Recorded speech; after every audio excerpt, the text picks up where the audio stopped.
Ya,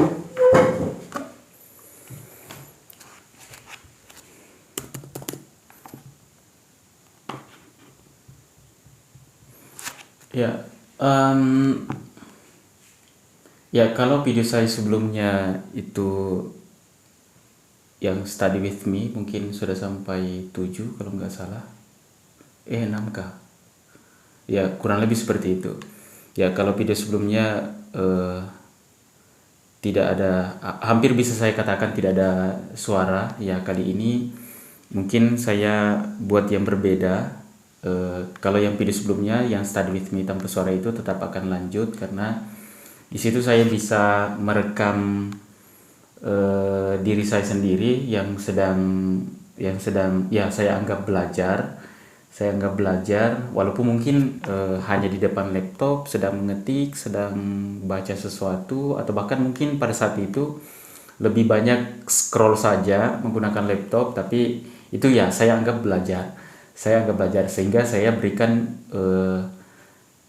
berikan judul study with me ya, sekalipun mungkin 70% di video itu yang saya lakukan bukan belajar sebenarnya sih, cuman ya nggak apa-apa lah. Ya, kali ini saya buat yang berbeda karena saya menganggap bahwa saya baru saja baru saja menyelesaikan suatu video yang saya tonton, yang ya saya kira yang menonton video ini sudah melihat juga, yang Prabowo menjawab, presiden kita menjawab begitu. Ya, karena kalau tidak salah tahun lalu juga sebelum Lebaran atau ya masa-masa Idul Fitri gitu, itu ada juga video yang sama seperti yang sudah saya tonton ini. Sekalipun mungkin saya tidak menontonnya secara lengkap, tapi saya sudah menangkap kira-kira apa yang mau saya tanggapi begitu. Ya, jadi dalam kesempatan ini saya akan ya saya akan menanggapi sedikit beberapa, mungkin ada yang kita bahas juga sedikit tentang video itu, tentang Bapak Presiden kita menjawab. eh Namun sebelum itu barangkali mungkin ada beberapa dari yang menonton video ini yang belum melihat. Jadi sudah ada sih di beberapa channel YouTube, termasuk di channelnya Bapak Presiden kita itu sudah diunggah juga videonya.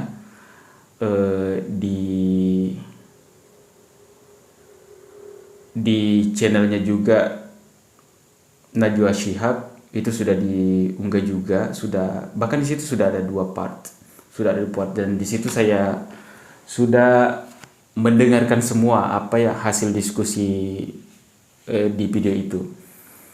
Eh, di video itu ada beberapa pengamat, jurnalis, dan ahli yang berkesempatan untuk bertanya bebas. Saya lihat bebas bertanya kepada Bapak Presiden kita tentang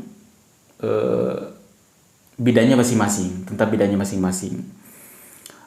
Pertanyaan pertama atau tanggapan saya pertama setelah melihat videonya itu, tanggapan pertama saya adalah banyak yang saya lihat thumbnail di YouTube bahwa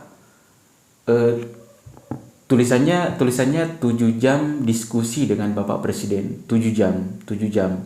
Namun yang saya lihat itu maksimal, yang saya lihat mungkin baru maksimal ada 3 jam yang terupload. Nah, pertanyaan pertama saya adalah kalau misalkan 7 jam hasil diskusinya itu berarti sekira-kira mungkin masih ada 4 jam pembahasan yang belum terupload di publik. Nah, pertanyaannya ya tentu saja kita penasaran apa pembahasan di 4 jam itu atau yang tersisa itu yang belum terupload, dan mungkin ya sampai saat ini mungkin tidak ada yang tahu termasuk saya. Oleh karena itu barangkali yang melihat video ini, yang menonton video ini, ada yang sudah melihat versi fullnya, bisa di share nanti di kolom komentar. Itu yang tanggapan pertama saya. Dan yang kedua adalah bentar dulu, saya jawab chat dulu.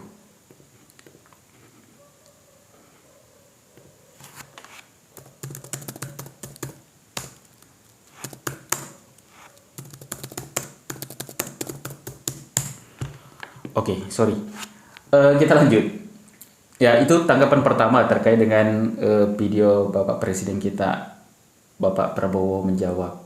Eh, Sebelum ke tanggapan kedua saya ingin ini sih, mungkin saya tidak ada hak untuk apresiasi, tapi secara pribadi saya sangat mengapresiasi hal seperti ini karena Bapak Presiden kita menurut saya terbuka untuk ke publik, sekalipun yang diberikan kesempatan langsung adalah ahli-ahli yang di bidangnya masing-masing yang diberikan kesempatan untuk bisa bertanya langsung ke Bapak Presiden kita.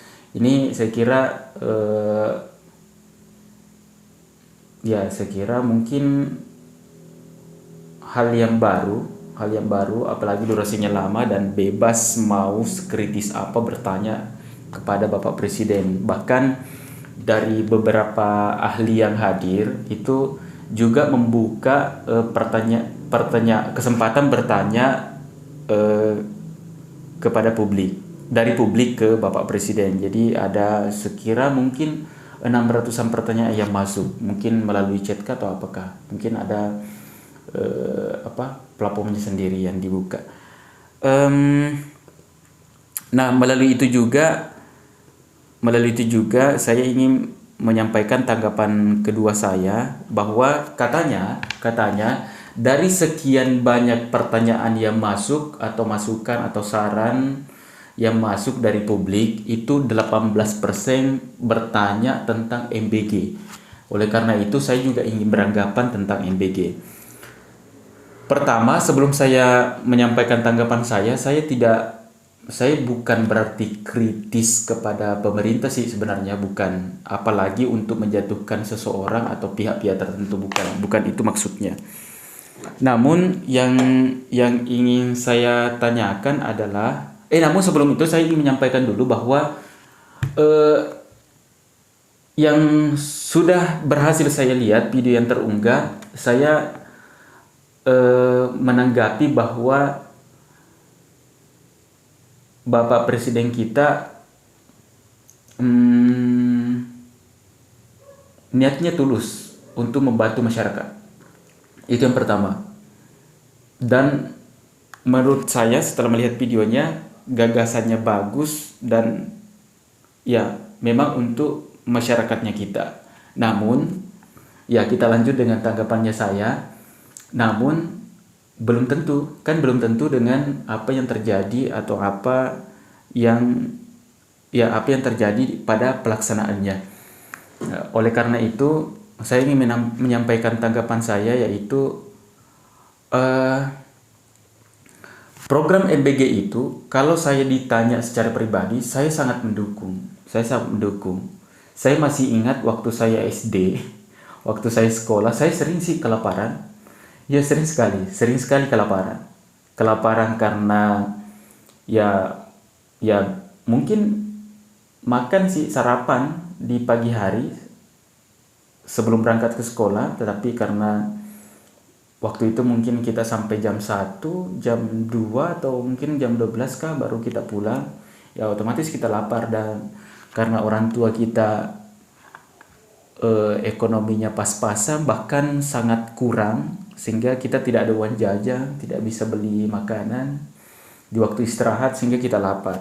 Itu alasan saya kenapa saya setuju dengan MBG.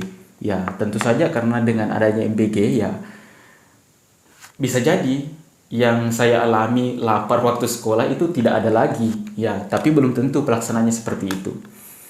Yang kedua, kenapa saya setuju? Karena ya salah satu yang disampaikan oleh Bapak Presiden kita, yaitu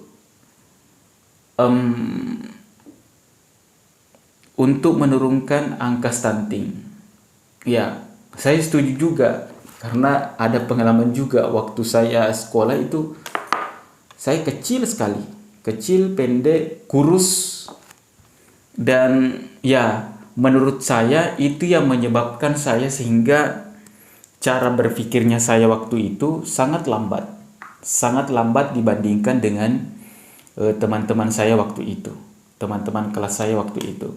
Oleh karena itu saya sangat mendukung, dan tentu saja masih banyak alasan-alasan yang lain yang positif yang sehingga MBG ini menurut saya sangat perlu untuk dilaksanakan, dan alhamdulillah sih sudah terlaksana.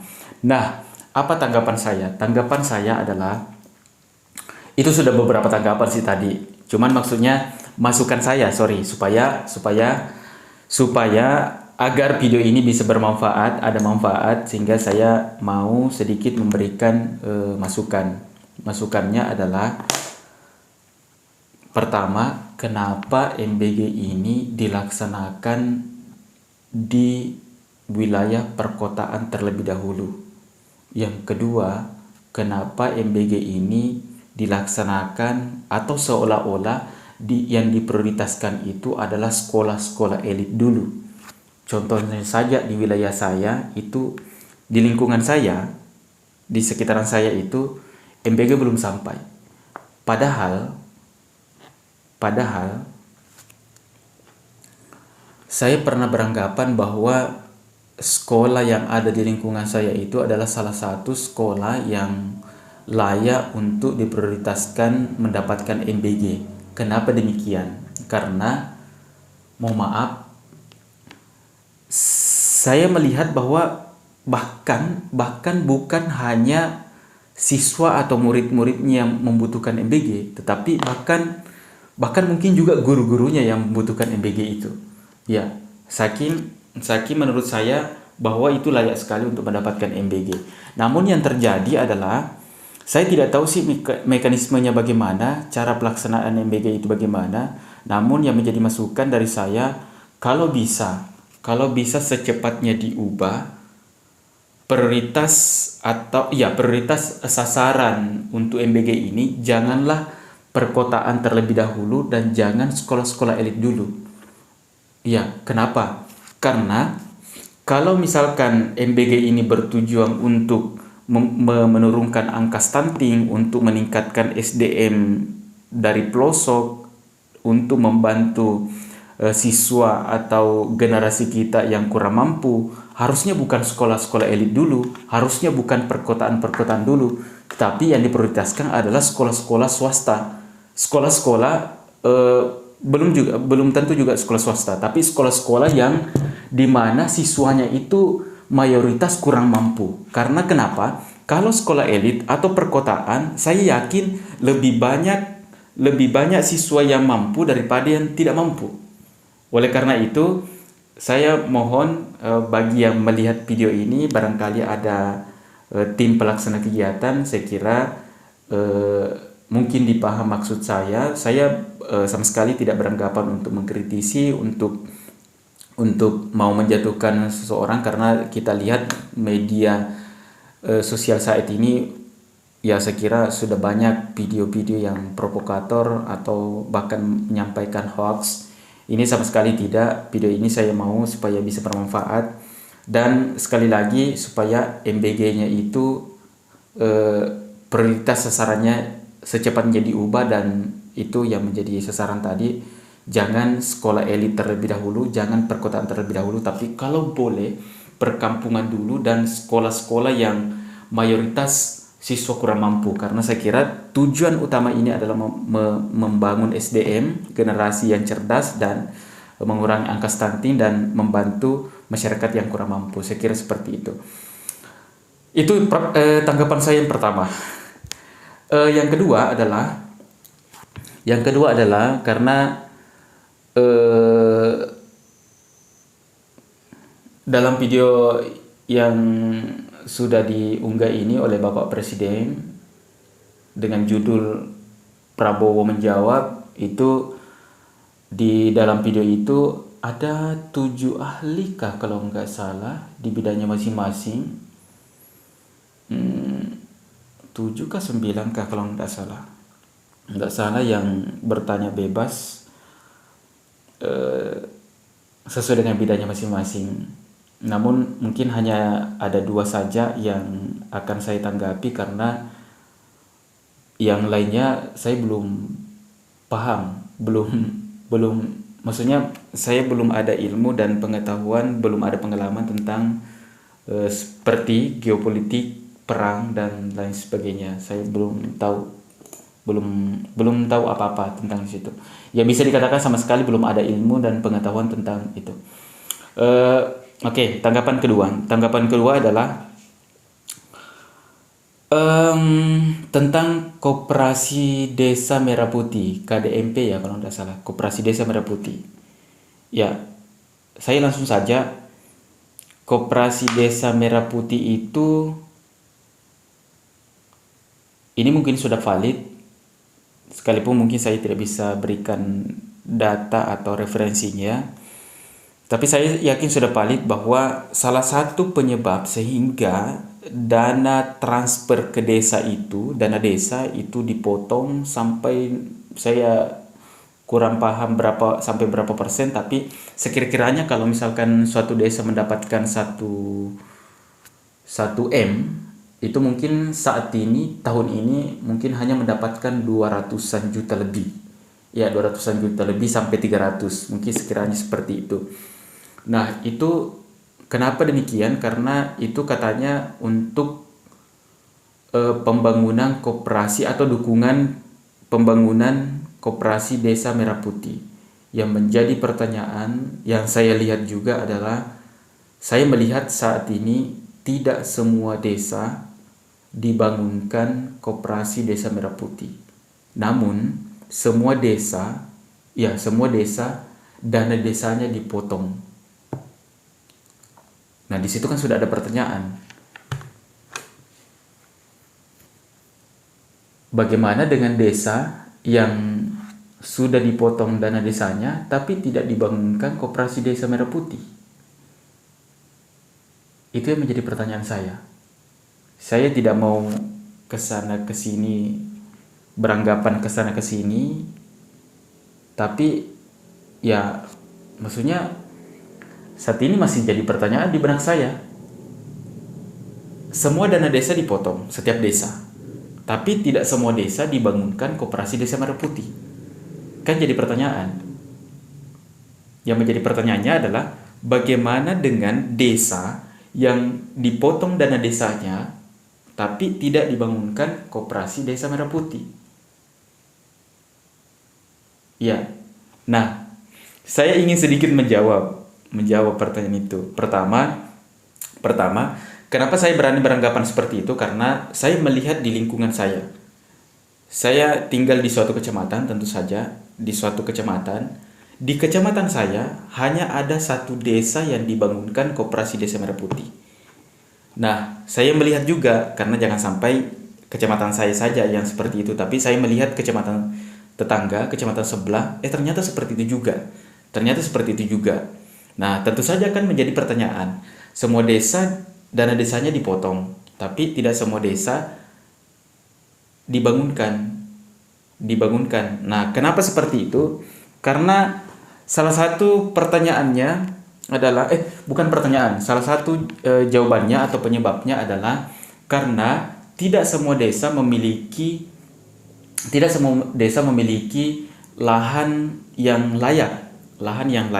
Oleh karena itu menjadi penyebab. Nah, karena demikian, anggaplah terjawab dengan itu. Terjawab karena tidak semua desa memiliki lahan yang memenuhi standar. Nah, tetap menjadi pertanyaan. Pertanyaannya adalah, terus gimana?